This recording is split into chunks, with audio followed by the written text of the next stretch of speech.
I want you to think for a moment about someone you cannot forget. Close your eyes if you need to. See their face.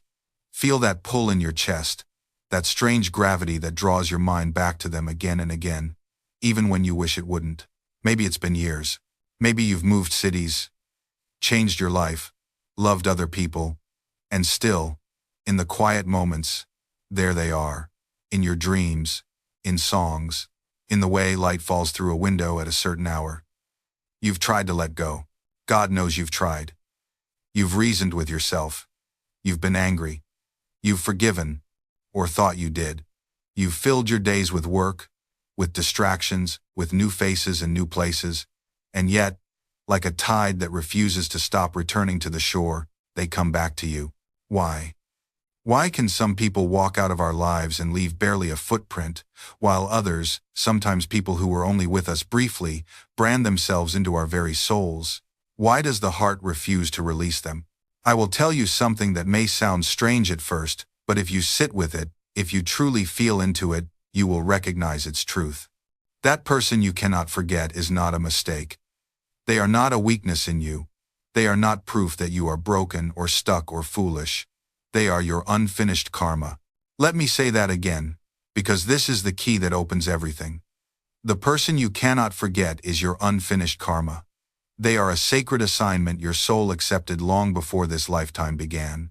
And until you understand what they came to teach you, until you complete what was left undone between you, they will haunt you. Not because they are cruel, not because you are cursed, but because love, real love, the kind that operates beyond romance and desire and even memory. Love is the universe's way of bringing us back to the lessons we still need to learn. And here's the uncomfortable truth nobody wants to say out loud. Sometimes the person you think broke you is actually the one who woke you up. I remember this guy, mid-30s, came to one of my workshops absolutely destroyed. His girlfriend of 6 years had left him for someone else. He kept asking the same question over and over. What did I do wrong? What didn't I give her? 6 months later, he came back. Different energy entirely. He told me something I'll never forget. She didn't leave because I wasn't enough. She left because I had made her my entire world, and I had disappeared in the process. That's what these relationships do. They hold up a mirror so precise, so unforgiving, that you can't look away. And yes, it hurts. It hurts like nothing else. But that pain, that specific agony of being left by someone you die for, it's not punishment. It's information. It's the universe tapping you on the shoulder and saying, hey, look at what you just did. Look at how you abandoned yourself. Look at how you gave away your power, your peace, your identity, all in the name of love. Because we do that, don't we? We call it love, but what we're really doing is escaping ourselves. We pour everything into another person so we don't have to face the empty spaces within us. We make them responsible for our happiness so we don't have to do the hard work of creating it ourselves. And then they leave. And we're forced to sit with all the things we were running from. The loneliness we covered up with their presence, the insecurity we numbed with their validation, the lack of purpose we filled with the drama of the relationship. This is why these people won't come back. Because if they did, you'd go right back to sleep. You'd stop growing. You'd return to the comfortable prison of codependency and call it destiny. The universe loves you too much to let that happen. I know it doesn't feel like love right now. It feels like cosmic betrayal. It feels like you did everything right and still got punished. But years from now, maybe even months from now, you'll look back and realize something stunning. That person leaving was the kindest thing they ever did for you. Because when the universe closes one door, it's not to trap you in a hallway. It's because you were never meant to stay in that room in the first place. Think about it. Right now, in this moment of pain, you can't see it. But that person who walked away, they were standing between you and your destiny, casting a shadow so long you forgot what sunlight felt like. I know someone who stayed in a relationship for 7 years. 7 years of mediocrity disguised as love. 7 years of, it's fine, and we're comfortable, and at least I'm not alone. Then one day, without warning, their partner left. Just gone. And in that moment, it felt like the end of everything. But here's what happened next. Within 6 months, They started that business they'd been talking about for years, the one their ex always called unrealistic. Within a year, they met someone who didn't just tolerate their dreams but celebrated them. Within 2 years, they were living a life so aligned with their purpose that they literally couldn't recognize their former self. And the wildest part? They ran into their ex at a coffee shop, and instead of heartbreak, instead of anger, they felt something unexpected: gratitude. Not the bitter kind, not the "I'll show you" kind. Pure, genuine gratitude.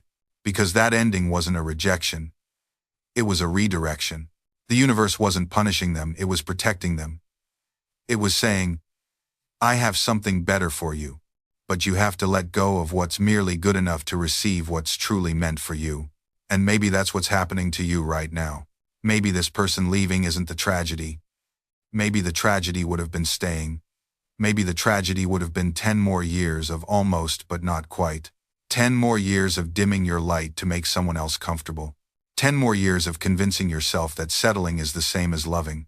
Because here's what I've learned from every single person who's contacted me after watching these videos. The right person doesn't require you to become smaller. The right person sees your light and wants to turn up the voltage. Think about that relationship that actually worked in your life. Maybe it was a friendship. Maybe it was a partner you're with now. Maybe it was someone from years ago before life pulled you apart. Remember how effortless the hard conversations were? Not easy, effortless. There's a difference. Easy means nothing challenging ever comes up. Effortless means that when challenging things come up, you both naturally move toward resolution instead of defense. You're not performing emotional labor, you're just being human together. I remember this couple I met at a workshop. They'd been together for 17 years, and someone asked them the secret. The wife said something that stuck with me. "We never have the same fight twice." Think about what that means. Most relationships are like a scratched record, playing the same argument on loop with different trigger words. But these two actually learned from their conflicts. They evolved. They didn't just apologize, they metabolized the lesson and changed their behavior. That's what happens when two people are genuinely compatible at the values level. You're not trying to win, you're trying to understand. You're not keeping score, you're building something together. But we've been sold this narrative that love is supposed to be hard work. And yes, relationships require effort, but there's a massive difference between growth work and maintenance work. Growth work is expanding together, learning, evolving, supporting each other's transformation. Maintenance work is constantly managing someone's ego, repeatedly explaining your basic needs, negotiating for bare minimum respect. If you're exhausted and you're only 6 months in, that's not love being hard, that's incompatibility being expensive. Your nervous system is trying to tell you something. That knot in your stomach, that's not butterflies. That's your body screaming, "This isn't safe." Your body has been keeping score since day one. Every dismissal, every time your opinion was treated like background noise, every moment you had to translate your feelings into language they could digest without getting defensive. You know what's wild? We've been taught that overthinking is the enemy. You're too in your head, they say. Stop analyzing everything. But here's what they don't tell you. Overthinking isn't the disease. It's the symptom. When you're with someone who's genuinely safe, you don't obsess over their texts. You don't rehearse conversations in the shower. You don't need a PhD in subtext to understand where you stand. That mental loop, that constant strategizing about how to communicate without triggering them, that's what happens when your nervous system is trying to solve an unsolvable puzzle. I used to think I was just anxious by nature. Turns out, I was anxious by circumstance. Remove the circumstance, and suddenly, I could breathe again. Here's a thought experiment. Imagine you send a vulnerable text. Something real. Something that matters to you. Now, what's your immediate next feeling? Are you relieved? Or are you bracing for impact? If you're bracing, you already know the answer. Because here's the reality check nobody wants to give you. Good people can still be wrong for you. They can be kind to waiters, beloved by their friends, respected at work, and still absolutely terrible at meeting your needs. This isn't about them being a villain. It's about compatibility at the most fundamental level. You can't negotiate someone into emotional availability. You can't logic someone into curiosity about your inner world. You can't perform your way into being prioritized. And my God, you shouldn't have to audition for basic respect in your own relationship. I see you trying, though. Sending articles about attachment styles, suggesting couples therapy, explaining, for the 100th time, what you need, hoping that if you just find the right words, the right approach, the right moment, they'll finally get it. But love isn't a translation problem, it's a compatibility problem. And here's the hard truth. You can't teach someone to speak a language they don't want to learn. You can't force someone to care about the things that matter to you. You can't convince someone to prioritize you when they've already decided you're optional. And you definitely can't make someone meet you halfway when they're comfortable standing still. I think about all the times I've watched people exhaust themselves trying to make someone understand. The midnight conversations that went in circles, the carefully crafted texts that got one-word responses, the times they softened their needs, minimized their hurt, apologized for wanting basic respect, all because they thought if they could just be easier to love, maybe they'd finally be loved right. But that's not how it works. You know what I've learned? The right person doesn't make you beg for their attention. They don't make you feel guilty for having needs. They don't treat your emotional depth like it's too much, too intense, too complicated. The right person meets you there. They don't just tolerate your love language, they speak it. Not perfectly, not without effort, but with genuine intention. They stumble through the vocabulary, yes, but they're trying. They're learning. They actually want to understand. Because here's what real compatibility looks like. It's not about finding someone who already knows everything about you. It's about finding someone who's genuinely interested in learning. Someone who asks questions. Someone who remembers. Someone who sees your needs not as demands, but as an invitation to love you better. I've seen it happen. I've watched people go from relationships where they had to explain everything, justify everything, defend their right to feel everything, to relationships where they're just understood, where they don't have to translate their pain into something more palatable, where their partner doesn't need a manual to know when they're hurting. And the difference is staggering. Suddenly, they're not walking on eggshells anymore. They're not performing some watered-down version of themselves to keep the peace. They're just existing, fully, and that's not only accepted, it's celebrated. That's what happens when two people actually speak the same language. But getting there? That requires something most people aren't willing to do. Walking away from someone who refuses to learn, continuing seamlessly. And that's the part no one wants to hear. Because we've been taught that love is supposed to be unconditional. That if you really care about someone, you stay. You fight. You endure. But here's what they don't tell you. Unconditional love doesn't mean unconditional tolerance of mistreatment. It doesn't mean you're supposed to set yourself on fire to keep someone else warm. Real love, the kind that actually sustains you, requires conditions. It requires standards. It requires that both people show up as their best selves, or at least be willing to try. When you're with someone who refuses to communicate properly, you're not in a relationship. You're in a hostage negotiation. You're constantly trying to decode what they mean, anticipate what they want, prevent the next emotional explosion. You become a detective, a therapist, a mind reader, everything except what you're supposed to be, a partner. I've watched people waste years, sometimes decades, trying to fix communication with someone who fundamentally doesn't want to change. They read books. They go to therapy alone.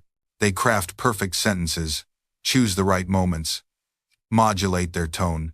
And it doesn't matter, because you can't teach someone a language they refuse to speak. The turning point comes when you realize that you're not asking for too much. You're asking for the bare minimum. To be heard, to be understood, to matter. And if that's too much to ask, then you're not the problem. The relationship is.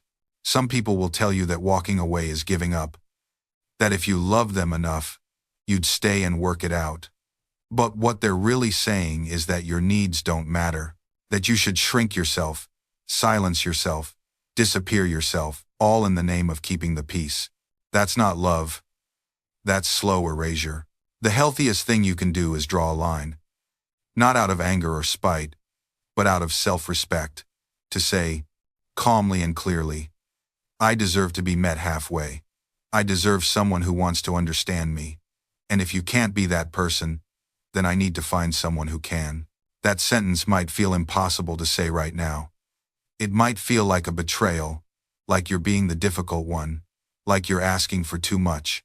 But let me tell you something that took me years to understand. Clarity is not cruelty. Setting a boundary is not punishment. And walking away from someone who repeatedly refuses to meet you halfway is not failure, it's self-preservation. I spent so long believing that if I could just explain myself better, if I could just find the right words, the right tone, the right moment, then finally I would be heard. I thought the problem was my communication. I thought I was the one doing it wrong. So I kept trying different approaches. I softened my voice. I scheduled the right time to talk. I wrote letters. I used I statements. I validated their feelings first. I did everything the articles and therapists suggested. And you know what? None of it worked. Not because my communication was flawed, but because the other person wasn't actually listening. They were waiting for their turn to speak. They were preparing their defense. They were scanning my words for ammunition to use against me later. They were doing everything except the one thing I needed, actually hearing me. There's this moment that happens when you're with an emotionally unavailable person, and it's so subtle you might miss it. You're explaining something that matters to you. Maybe you're talking about your day, your feelings, something that hurt you, and they're nodding. They're maintaining eye contact. They might even be saying, and I hear you. All the surface indicators of listening are there. But then you finish speaking, and their response makes it clear they didn't absorb a single word. They deflect. They change the subject. They turn it back to themselves. Or worse, they respond to something you didn't even say, some distorted version of your words that fits the narrative they've already decided on. That's when you realize they're not listening to understand. They're listening to respond, to defend, to minimize, to redirect. And there's no amount of perfect communication that can bridge that gap, because the gap isn't in your words, it's in their willingness to receive them. And here's what I've learned the hard way. Sometimes, the healthiest thing you can do is simply stop explaining, stop defending, stop trying to make them understand. Because when someone has already decided who you are in their mind, your words become evidence for a prosecution, not information for understanding. I remember trying to explain to a family member why I needed space after they'd crossed a boundary. I was calm, I was clear. I used I statements. I acknowledged their feelings. I did everything the therapy books told me to do. And you know what happened? They turned my words into weapons. So you're saying I'm a terrible person. I guess I'm just the worst mother ever. Fine. I'll just never speak to you again since that's what you want. None of those things were even close to what I said. But that's what they heard. Because they weren't listening to my actual words, they were listening to their own fear, their own shame, their own stories about what my boundary meant about them.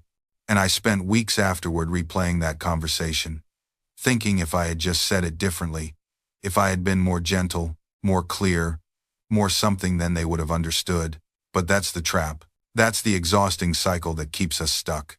Because the truth is, some people will misunderstand you on purpose. Not consciously, maybe, but their emotional investment in keeping you small, in maintaining the dynamic, in not having to face their own behavior, it's so strong that misunderstanding becomes a defense mechanism. They need you to be wrong so they don't have to change. They need your boundary to be an attack so they don't have to respect it. They need your growth to be a phase so they don't have to grieve who you used to be. And once you see that pattern, you realize something profound. Your job isn't to make them understand. Your job is to understand yourself well enough that their misunderstanding doesn't pull you back into doubt. Because here's what nobody tells you about transformation. The people who love you will often be the last ones to see the new you. Not because they don't care, but because they're still holding the photograph of who you were. They've memorized that version. They've built expectations around it. They know exactly how that person responds, what that person needs, how to make that person laugh or cry or stay. And then you change, and suddenly their map doesn't match your territory anymore. The words that used to comfort you now feel suffocating. The advice that used to help now feels like it's written for someone else. And they keep using the old map, wondering why they keep getting lost trying to reach you. I remember when someone close to me kept bringing up stories from my past, Moments when I was anxious, indecisive, people-pleasing. Remember when you couldn't even order at a restaurant without asking everyone else first? They'd laugh, but there was something underneath it. A kind of nostalgia for my smallness. Because that version of me needed them in a way this version doesn't. And that's the thing that makes this so painful. Sometimes people miss the version of you that needed saving. They built their identity around being your guide, your stabilizer, your voice of reason. And when you find your own inner compass, it's not just that you've changed.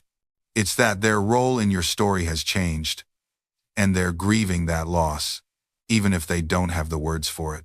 So they test you, not maliciously but unconsciously. They'll create situations that used to trigger the old you, just to see if that person is still in there. They'll dismiss your new boundaries as being sensitive. They'll frame your growth as rebellion, your healing as overreaction, your clarity as coldness. And if you're not careful, you'll find yourself trying to prove you've changed. You'll recite your realizations like credentials. You'll perform your healing like it's a defense. But here's what I learned. You don't owe anyone a dissertation on your evolution. Your growth doesn't need to be peer-reviewed by people who haven't done the work themselves. You know what changed everything for me? I stopped explaining and started embodying. Because here's the truth: when you're genuinely healed, when you've genuinely evolved, you don't need to convince anyone. Your energy speaks before your mouth opens. Your presence becomes the evidence. I watched this happen with my own family. For years, I'd go back home and try to explain my journey. I'd talk about the therapy, the shadow work, the spiritual practices, and they'd look at me like I was speaking Martian. My mom would say, "You think too much. Just be normal." My dad would get this look, half confused, half concerned, like I'd joined some cult of overthinking. Then one year, I just stopped explaining. I showed up differently. I didn't argue when they poked at old wounds. I didn't defend my choices. I didn't perform my healing. I just existed in my new state of being. And you know what happened? They started asking questions. Not interrogating questions. Curious questions. "You seem different. Lighter. What's been going on with you?" The shift wasn't in their readiness to understand.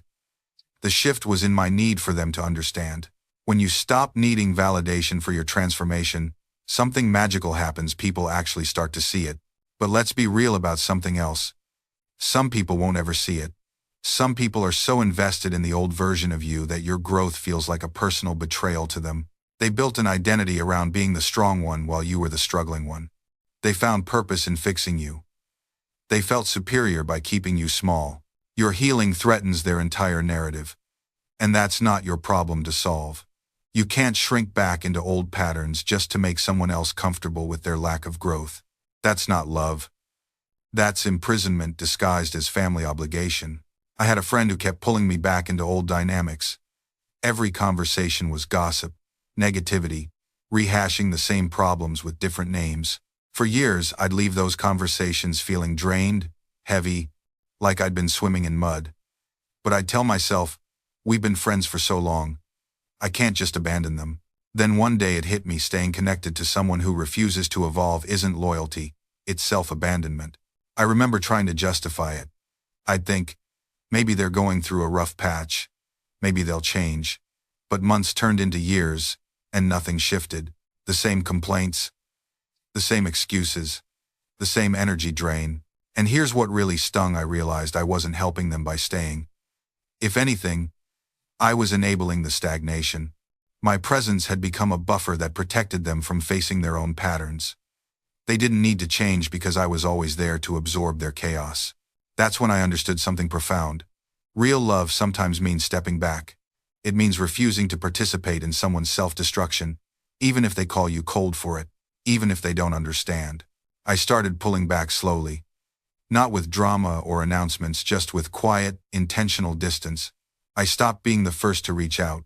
I stopped offering solutions they'd never implement. I stopped making myself available for conversations that went nowhere. And you know what happened? Some people didn't even notice. That told me everything I needed to know about what the relationship actually was. Others noticed and got angry. They accused me of changing, of thinking I was better than them, which was fascinating because I'd never said any of that. Their reaction revealed that on some level, They knew the friendship had been one-sided, but a precious few noticed and reached out with genuine curiosity. "Hey, you've been distant. Are you okay? Did I do something?" Those conversations were different. They had self-awareness. They had accountability. And in most cases, those friendships evolved into something healthier. The pattern became clear. The people who truly valued me were willing to meet me where I was growing. The ones who just wanted something from me couldn't handle the shift. I learned that outgrowing people isn't cruel, it's necessary. You're not rejecting who they are. You're simply honoring who you're becoming. And sometimes the most loving thing you can do is release someone so you both have space to evolve. Here's the truth that nobody tells you about this journey. The people who resist your boundaries the most are often the ones who benefited most from you having none. They're not upset because you've changed for the worse. They're upset because the version of you that existed for their convenience is no longer available. I learned this the hard way with an old business partner. For years, I'd answer his calls at midnight, rework proposals on weekends, absorb his stress as if it were my responsibility to manage. When I finally said, "I'm no longer available after 7 p.m., unless it's an emergency," he acted like I'd committed an unforgivable betrayal. He called me selfish, unreliable, not a team player. But here's what I eventually understood. His anger wasn't really about my boundary. It was about the loss of unlimited access. It was about the discomfort of having to adjust, to respect, to see me as someone with needs equal to his own. And that discomfort? That was his work to do, not mine to prevent. The people who truly love you will feel the discomfort of change and still choose to respect your evolution. They might stumble. They might need time to adjust. But they won't weaponize your growth against you. They won't make you feel guilty for becoming healthier, stronger, more aligned with your truth. And here's where it gets really interesting. As you continue setting boundaries and releasing what doesn't serve you, you'll notice something almost magical happening. You'll start attracting different kinds of people. Not perfect people, but people who are also doing their own inner work. People who understand that healthy relationships require mutual respect, clear communication, and the freedom to evolve. And here's something beautiful that happens when you start building relationships this way. You discover what real love actually feels like. Not the anxious obsession we've been sold as romance. Not the desperate clinging that masquerades as devotion. Not the constant questioning and self-doubt that we've normalized as caring deeply. Real love is calm, it's spacious, it's rooted in presence, not panic. I remember the first healthy relationship I had after breaking this pattern. What struck me most wasn't the grand gestures or the constant excitement. It was the quiet moments. The way I could sit in silence without my mind racing through worst-case scenarios. The way disagreements felt like conversations, not catastrophes. The way I could share my thoughts without editing every word for fear of triggering abandonment. It felt almost boring at first, if I'm being honest. Because I'd confused intensity with intimacy for so long, my nervous system didn't know what to do with calm. It kept waiting for the other shoe to drop, for the chaos to begin, for the familiar dance of pursuit and withdrawal. But as I stayed present with that discomfort, something shifted. I realized that what I'd been calling boring was actually safety. And safety, it turns out, is the foundation for genuine intimacy. When you're not constantly managing someone else's emotional state, you have energy for actual connection. When you're not walking on eggshells, you can be authentic. When you're not abandoned or engulfed, you can explore the full range of human experience together. This is what you're making room for when you stop chasing emotionally unavailable people. Not just a better relationship, but an entirely different way of relating. And it extends beyond romantic partnerships. These patterns show up everywhere. Friendships where you're always the one reaching out. Work relationships where you overfunction to compensate for others' lack of follow-through. Family dynamics where your needs are perpetually secondary. When you change the core pattern, everything shifts.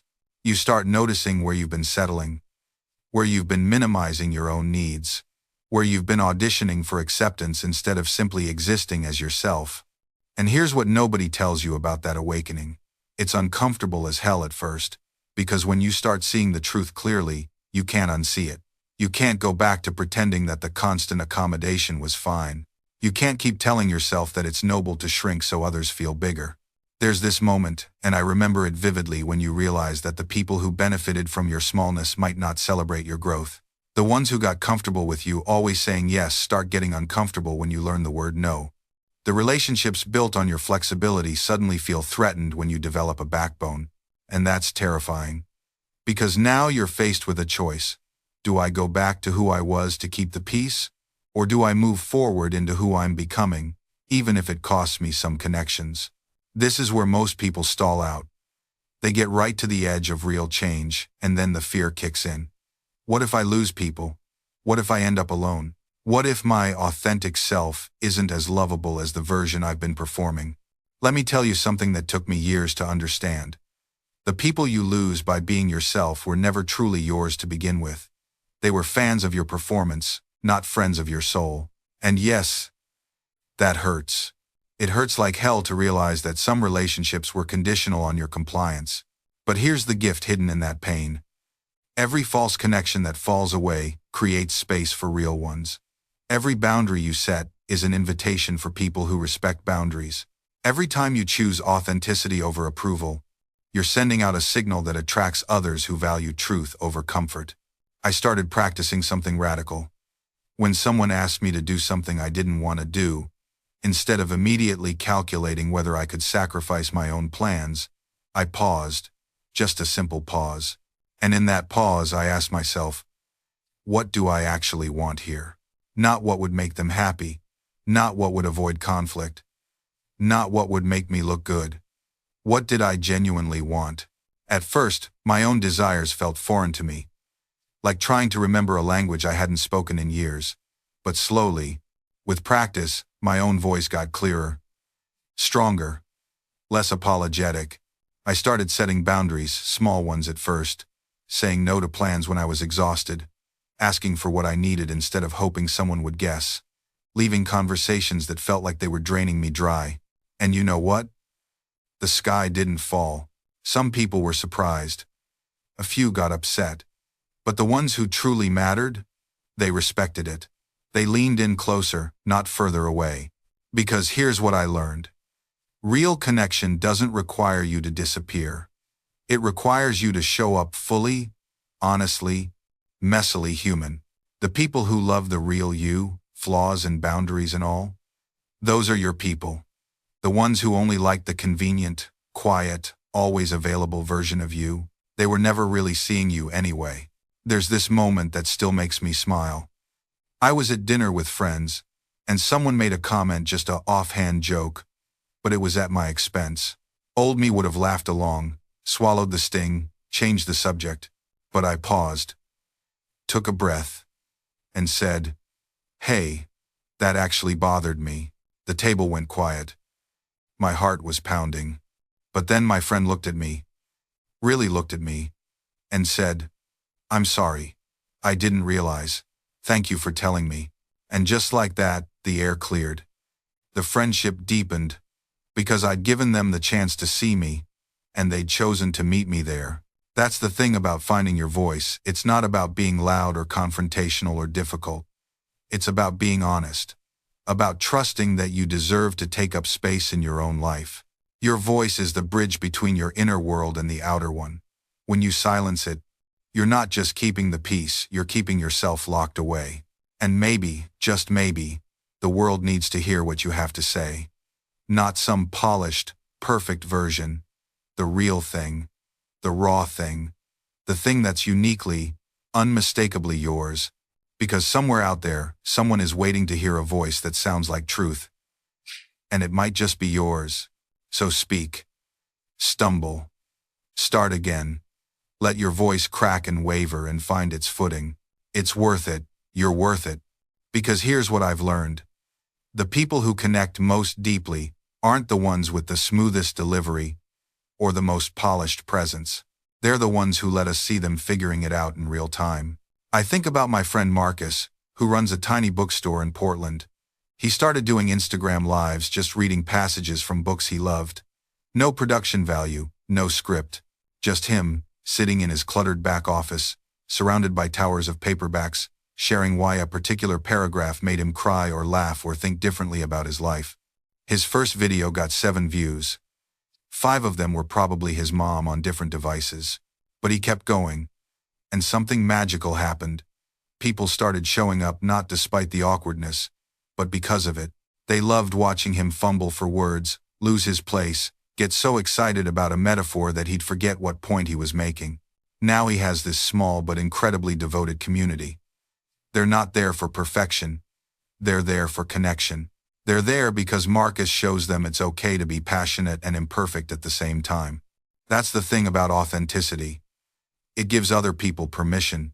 When you show up as your messy, uncertain, still figuring it out self, you create space for others to do the same.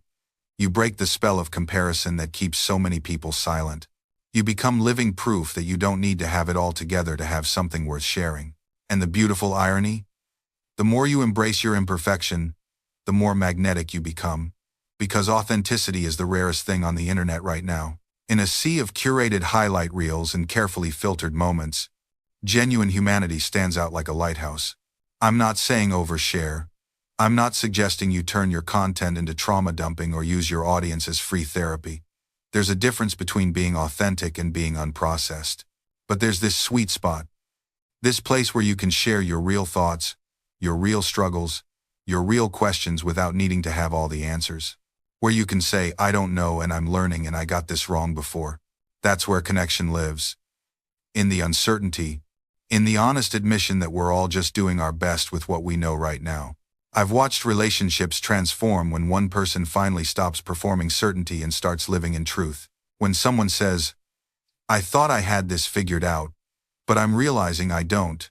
Something magical happens. The other person relaxes. They lean in. Because suddenly they're not being compared to an impossible standard. They're not being measured against someone who has it all together. They're sitting across from another human being who's also figuring it out.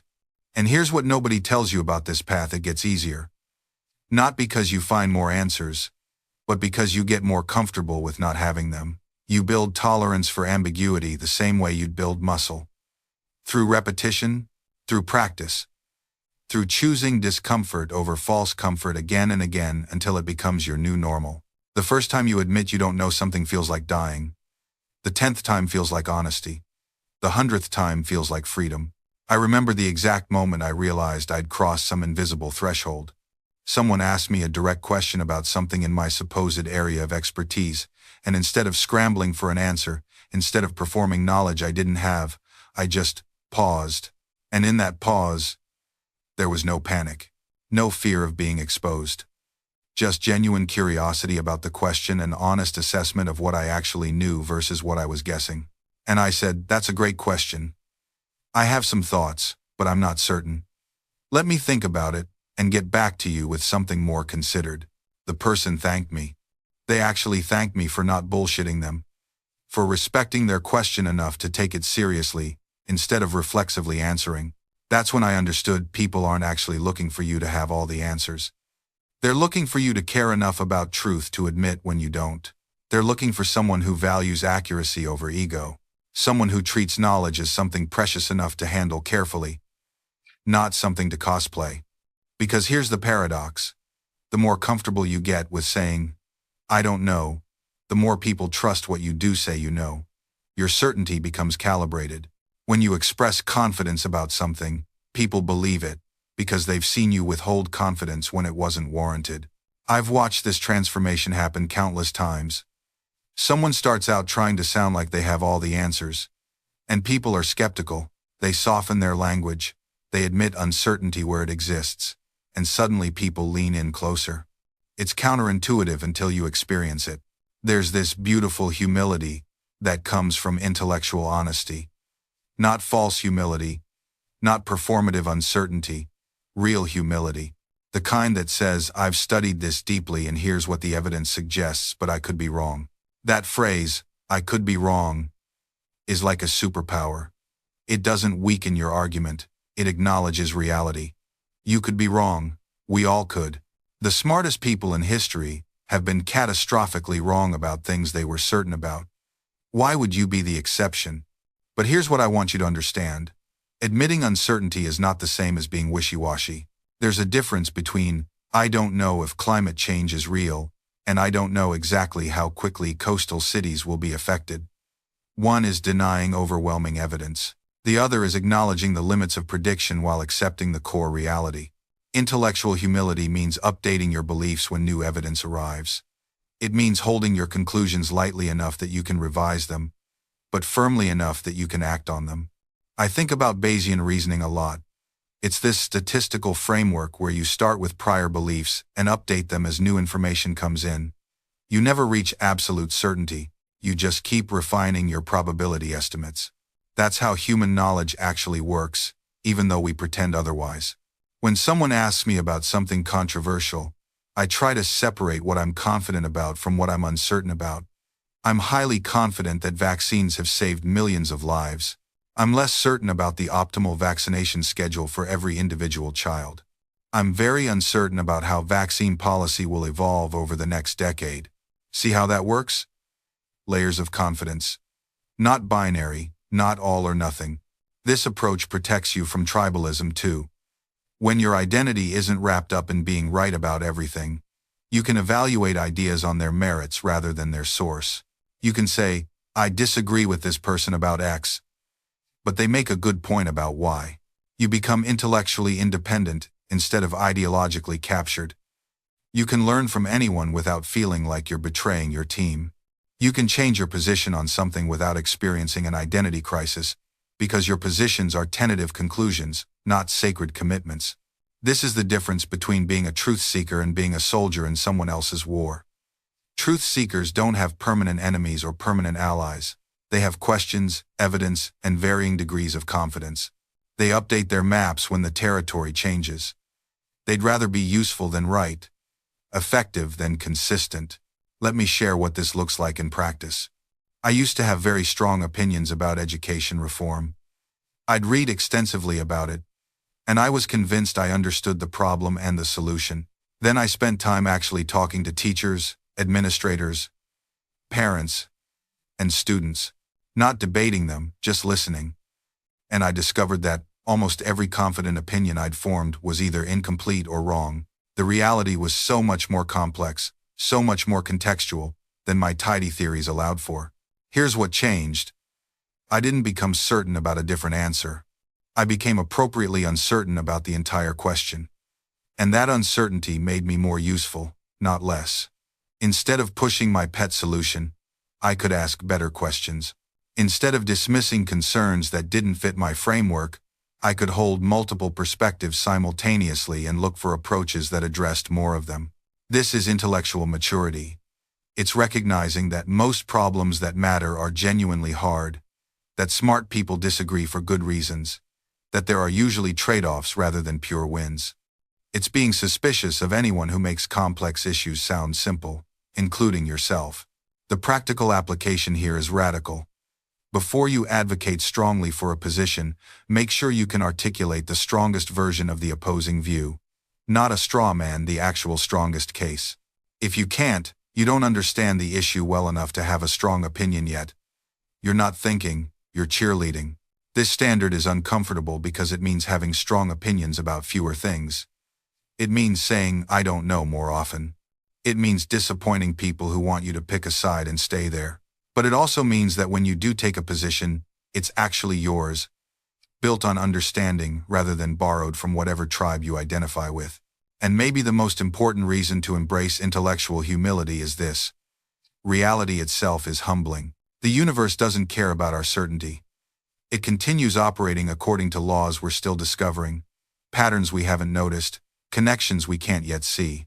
Every generation looks back at the previous one and wonders how they could have been so wrong about things that seem obvious now. We're living in that same position right now.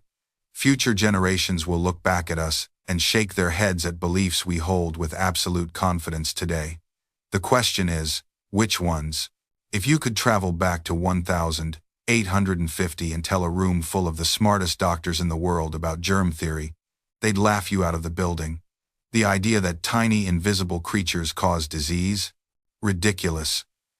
Everyone knew that illness came from bad air, from imbalances in bodily humors, from moral failings.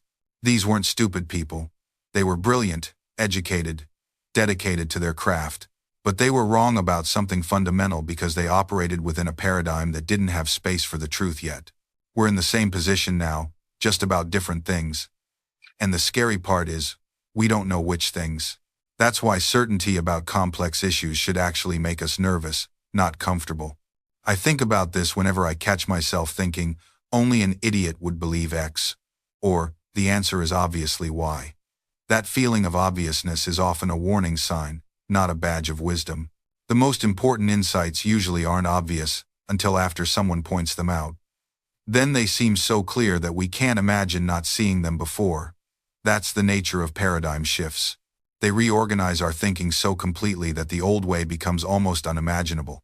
So when someone challenges my obvious truth, my first instinct now is to get curious rather than defensive.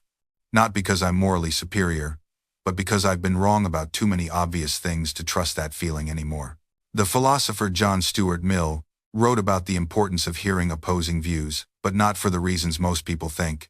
He wasn't making a moral argument about being fair or open-minded. He was making a practical one. Even if you're completely right, hearing your belief challenged by someone who genuinely disagrees forces you to understand times why times it's true, not just times that times it's true. I saw this play out in a conversation about climate change. Someone who'd studied the data for years was debating with a skeptic. What struck me wasn't who won. It was how the experts' understanding deepened through the challenge. They had to articulate mechanisms, address edge cases, explain uncertainties. By the end, they understood their own position better than before. The opposition, even though it was wrong, had made them sharper. This is wildly different from the echo chamber effect we usually experience. When everyone agrees with us, we can be right without really knowing why. Our beliefs stay shallow, brittle, vulnerable to the first good counterargument that comes along. It's like having muscles you never use. They atrophy even though they're still there. The deepest confidence I've ever seen in someone's beliefs came paired with the most genuine curiosity about opposition. They weren't curious because they doubted themselves. They were curious because they'd learned that every challenge was an opportunity to either strengthen their understanding or correct their course. Either outcome made them better off. This brings me to something uncomfortable about intellectual honesty. It requires us to hold two contradictory feeling things at once: strong convictions and genuine openness to being wrong. Most people collapse into one or the other. Either they become so open-minded that they stand for nothing, or so convicted that they become closed to evidence. But the intellectual warrior learns to live in this paradox. They develop what I call passionate humility, the ability to argue forcefully for what they believe while genuinely welcoming the possibility that they're mistaken. I've practiced this for years, and I can tell you, it's uncomfortable. It means entering every debate with the quiet acknowledgement that the person across from you might teach you something. It means preparing your strongest argument while simultaneously identifying its weakest points. It means feeling the full conviction of your position while holding a small space of uncertainty. This isn't weakness. It's actually the highest form of intellectual strength. Because here's what happens when you develop this capacity. You become dangerous to bad ideas, including your own. You stop defending positions and start seeking truth. And paradoxically, this makes you more persuasive, not less. People can sense when someone is genuinely thinking rather than just performing certainty. I remember a debate I had about free will, one of those questions that philosophers have argued about for millennia. I came in with a strong position on determinism, armed with neuroscience, physics, quantum mechanics. I was ready. But my opponent made a point about subjective experience that I hadn't fully considered, and in that moment, I felt that pull between defending my position and honestly examining this new perspective. I chose examination over defense. I said, on camera, "That's actually a stronger objection than I anticipated. Give me a moment to think about this." The comments later said that moment was the most powerful part of the debate, not because I conceded defeat, but because I demonstrated what intellectual honesty actually looks like in real time. The path forward, then, isn't to abandon conviction or to avoid the battlefield of ideas. It's to enter that battlefield with both sword and shield, the sword of clear thinking and the shield of humility. We need people who will fight for truth while remaining open to it, wherever it leads. This is what our time demands. Not more warriors or more sages, but intellectual warriors who embody both strength and wisdom. And this kind of person, this intellectual warrior, doesn't emerge from comfort. They're forged in the tension between competing ideas, in the discomfort of being proven wrong, in the humility of realizing how much they don't know. Think about it. Every major breakthrough in human understanding came not from people who were certain, but from people who were willing to be uncertain. Darwin wrestled with his theory for decades before publishing it, not because he was weak, but because he understood the weight of what he was claiming. Einstein challenged the very foundations of physics while remaining profoundly humble about the mysteries that remained. These weren't just smart people, they were people who had trained themselves to hold certainty and doubt in the same hand. And here's what makes this so difficult. Our brains aren't wired for this. We're wired for tribal belonging, for quick judgments, for the dopamine hit of being right. When someone challenges our beliefs, our amygdala lights up as if we're under physical attack. This isn't a character flaw, it's evolution. For most of human history, being cast out of your tribe meant death. So we developed incredibly sensitive threat detection systems around our beliefs and our belonging. The problem is, we're now living in a world where those same systems are making us intellectually brittle. So how do we override this? How do we become the kind of thinkers our moment requires? It starts with practice, actual practice, like building a muscle. You have to deliberately expose yourself to ideas that make you uncomfortable. Not just skim them to find flaws, but genuinely try to inhabit them, to see what someone thoughtful might find compelling about them. You have to cultivate what the Buddhists call beginner's mind, the ability to approach even familiar topics as if you're encountering them for the first time. You have to build friendships with people who disagree with you, not as debate opponents, but as fellow travelers trying to figure out what's true. And you have to accept that this will be lonely sometimes, because when everyone around you is picking teams, and you're saying, wait, maybe both sides have a point, you'll be criticized from all directions. But here's what I've discovered, that loneliness is also freedom. When you stop needing to be right all the time, when you stop needing your team to win, you become intellectually free in a way most people never experience. I remember the moment this really clicked for me. I was in a heated discussion about education policy. I had gone in with strong opinions about standardized testing. But someone made a point I couldn't dismiss, that in communities where schools had historically failed children, standardized tests were sometimes the only objective measure holding those schools accountable. It wasn't the whole picture, but it was true enough that I had to sit with it. And in that moment of sitting with discomfort, I felt something shift. I didn't have to defend a position. I didn't have to protect my ego. I could just think. I could hold two competing truths in my mind and not feel like my identity was threatened. That's the real power of intellectual independence. It's not about being smarter than everyone else. It's about being free to follow the truth wherever it leads, even when it's uncomfortable, even when it makes you unpopular, even when it means admitting you were wrong. And here's what's beautiful. When you develop this capacity, you actually become more influential, not less. Because people can sense when someone isn't just performing. They can tell when you're genuinely trying to understand rather than just trying to win. And that authenticity is magnetic. I've seen it happen.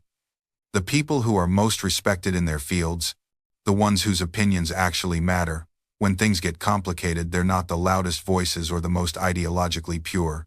They're the ones who've earned trust by being consistently honest, even when honesty is inconvenient. They're the ones who will say, I was wrong about that, without making excuses. They're the ones who will publicly update their views when new evidence emerges.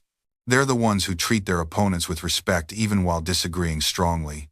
This is what we need more of. Not more people who are certain they're right, not more people who can recite their side's talking points perfectly, but more people who are comfortable with uncertainty, who can think independently, who can resist the pull of tribal thinking even when it costs them something. Because the challenges we face, climate change, technological disruption, political polarization, economic inequality, they're too complex for tribal thinking. They require us to hold multiple perspectives simultaneously, to integrate insights from different worldviews, to be intellectually humble enough to learn from people we disagree with. And I know what some of you might be thinking right now. This sounds exhausting. Do I really have to question everything? Can't I just pick a side and be done with it? And honestly, I get it. There's a deep human need for certainty, for belonging, for the comfort of knowing you're on the right team. We're not wired for perpetual doubt. Our ancestors survived by making quick decisions and sticking with their tribe. But here's what I've learned. Intellectual independence isn't about questioning everything all the time. That's just exhausting contrarianism, which is its own kind of tribal thinking. It's about creating space between stimulus and response. It's about noticing when you're having an emotional reaction to an idea and getting curious about why. It's about being able to say, I don't know, without feeling like you're losing ground. It's about holding your beliefs lightly enough that you can examine them, but firmly enough that you can act on them. And paradoxically, this actually makes life less exhausting, not more. Because when you're not constantly defending a tribal identity, when you're not performing for an audience of fellow believers, when you're not scanning every conversation for threats to your worldview, you have so much more mental energy for everything else. You can have real conversations instead of debates. You can learn from people instead of trying to convert them. You can change your mind without feeling like you're betraying yourself. I've noticed this in my own life. The less attached I am to being right, the more I actually learn. The less I perform my beliefs for others, the more genuine my relationships become. The more comfortable I am with uncertainty, the less anxious I feel about the future. This doesn't mean becoming wishy-washy or spineless. It doesn't mean both sides equivocation or false balance. It means being grounded in principles rather than positions, in questions rather than answers, in curiosity rather than certainty. Because the truth is, the world needs people who can navigate complexity without retreating into simplicity, who can acknowledge nuance without collapsing into paralysis, who can commit to action while remaining open to correction. The world needs you to think for yourself, not because you'll always get it right, you won't, but because the alternative is a world where everyone just echoes their tribe, where every issue becomes a battle line, where we lose the capacity for collective sense-making entirely. And maybe that sounds dramatic, but look around. We're already halfway there. We've sorted ourselves into teams where disagreement feels like betrayal, where asking questions is seen as disloyalty, where the goal isn't to understand but to win. But here's the thing about winning when the game is ideas. When the stakes are truth, there is no winning. There's only understanding or misunderstanding, progress or stagnation, clarity or confusion. And we can't get to clarity when we're all just performing for our respective audiences, signaling our allegiance, making sure everyone knows which side we're on. So what do we actually do? How do we think for ourselves in a world that's constantly trying to think for us? First, you have to get comfortable with uncertainty. I mean really comfortable. Because independent thinking doesn't give you the security of always having an answer. Sometimes the honest position is, I don't know yet. Sometimes it's, this is complicated, and I'm still working through it. And that feels terrible in a world that rewards confidence. We've been trained to believe that hesitation is weakness, that nuance is fence-sitting, that complexity is just an excuse for not picking a side. But the truth is, reality is complex. Most important questions don't have simple answers. And pretending they do, just so you can signal certainty to your tribe, is intellectual cowardice dressed up as conviction. Second, you have to actively seek out the best versions of arguments you disagree with. Not the straw men your side loves to knock down, but the actual strongest case the other perspective can make. Because here's what I've learned: if you can't articulate your opponent's position in a way they'd recognize and agree with, you don't understand the issue well enough to have a strong opinion on it. You're just shadow boxing with a caricature. And I'm not saying you have to agree. I'm saying you have to understand. There's a massive difference between, I've considered this perspective, and here's why I think it's wrong, and anyone who thinks that is obviously an idiot. The first is thinking. The second is tribalism with extra steps. Third, notice when your beliefs make you feel good. Notice when they make you feel righteous, superior, part of something larger than yourself. Because those feelings aren't signs you've found truth, they're signs you've found identity. And identity is fine, we all need it. But it's not the same as understanding. It's not the same as accuracy. And when we confuse the two, when we let our need for belonging override our commitment to reality, we stop thinking and start performing.